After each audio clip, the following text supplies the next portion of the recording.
Lo wayengunozinti weKaizer Chiefs uJoseph Banks Setlodi ukholelwa ukuthi izinkinga zeqembu zidlulele ngale kokuqeqeshwa, ephakamisa ukuthi ngisho nomqeqeshi ophumelele njengoPeter Mosimane ngeke akwazi ukuphumelela kulesi squad nobuholi baso. Laba bangompetha beNedbank Cup basanda kucacisa ngesimo sabo sokuqeqeshwa, bamemezele ngokusemthethweni ukushiya komqeqeshi uNasruddin Nabi. Iqembu liqinisekisile ukuthi abebengabasizi bomqeqeshi uKhalil Ben Yusuf kanye noCedric Gazi bazoba ngabaqeqeshi besikhashana kuyona yonke isizini ka-2025-2026.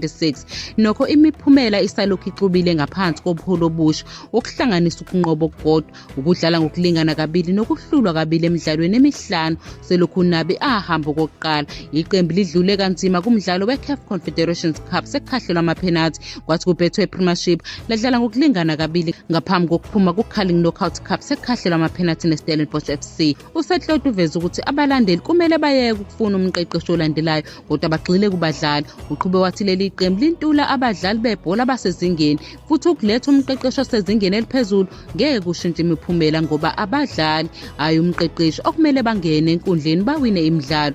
Le legend iphinde yaxeka ubuholi beclub, yaphakamisa ukuthi abaziboni izinkinga futhi abanabo ubuhlakani obudingekayo bebhola ukuze baxazulule lezi zinkinga. uSetlodi uphinde wayichitha indaba yokuthi uMosimane ajoyine leli qembu, wathi ukwakheka kweqembu okukhona kuzombangela ukuthi alishiye. Ubese chaza ukuthi abaholi beChiefs bathatha ibhola njengebhizinisi lasemahhovisi futhi abazi ukuthi ziphathwa kanjani izindaba zebhola. uSetlodi ubekezela ukuthi uMosimane uzofuna abadlali abasezingeni eliphezulu futhi ngeke asebenzisane nabadlali abakhona njengamanje, ikakhulukazi uma bedinga ukufundiswa amakhono ayisisekelo yize behola izizumbulu zezimali.